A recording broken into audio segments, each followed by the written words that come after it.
Alright, so I just saw Sing Sing. Let's talk about it.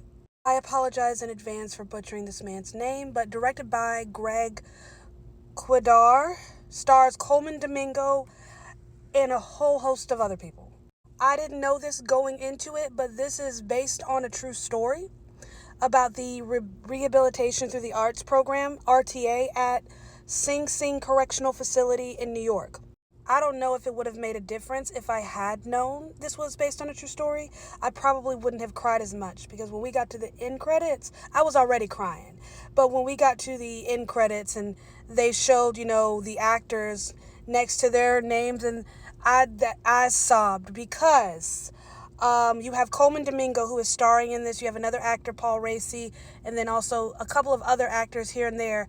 But the acting troupe, the theater program, most of those guys are played by the former inmates who were a part of this program. So you see their names and it says as himself. What an incredible opportunity. What a blessing. I mean, to be able to step on a world stage like that, the cinema, and tell your own story. Oh, okay. Divine G, played by Colman Domingo, is one of the founding members of this RTA program, and he was a former, theater kid himself, performing arts student, has found himself in prison on a second-degree murder charge, and he is up for clemency. He has a clemency hearing coming up, and he's preparing for that. All the while, he is participating in this theater program where they decide instead of a drama, they want to do a comedy. So they do an original comedy about a time-traveling Egyptian prince searching for his mummy. And as he's time-traveling, he runs into Captain Hook, Freddy Krueger, a gravedigger, gladiators. Divine G was like the main dude for this program, a playwright himself, an actor, and there's this new guy who wants to come in named Divine I, and he auditions for the role that he wants. He gets that part, and it's not so much a rivalry, but it's almost a bit of self-reflection and humbling, an opportunity for him to really step outside of himself and get personal.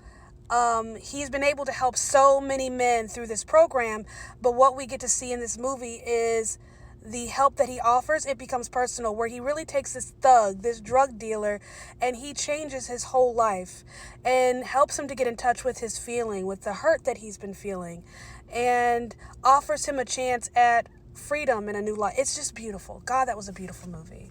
I cried. God, I cried. Now, this movie was released this past weekend in a very limited release. New York and LA, most likely. I just saw a mystery screening, so that's how I was able to see it, and I was so happy because it's supposed to have a wide release in August, but there's no guarantee that I'll get to see it. So thank God for this opportunity, because I have been dying to see this movie. However, dear men of the world, come to the front. That's for you. It's 2024 and it's still seen as a bit taboo, almost weakness for men to express themselves and get in touch with their feelings. And this movie helps to remove that stigma. I'm not a dude, obviously, so I can't say for sure, but I imagine for many of you, this is going to be a bit cathartic. The best way I could describe this movie is it's like somebody was feeling an emotion and somebody asked them to describe that emotion, but they couldn't. They couldn't quite get the words out. So to make it make sense, they decided to write a story to help explain that emotion. That's what this movie is. It's like somebody said, I want to talk about vulnerability and guilt and shame and fear and pain. And they couldn't quite get the words out, so they created a movie. Never mind my top 10 for the year. My top 5 has just been completely disrupted. This is top 5. I have to double check my spreadsheet, but I'm pretty sure this is movie 87. That's movie streaming and in theaters. Nope, not 87, 88. This is 88. This is top 5. Now, about Colman Domingo. Colman Domingo, if you're familiar, he was in The Color Purple. He played Mr.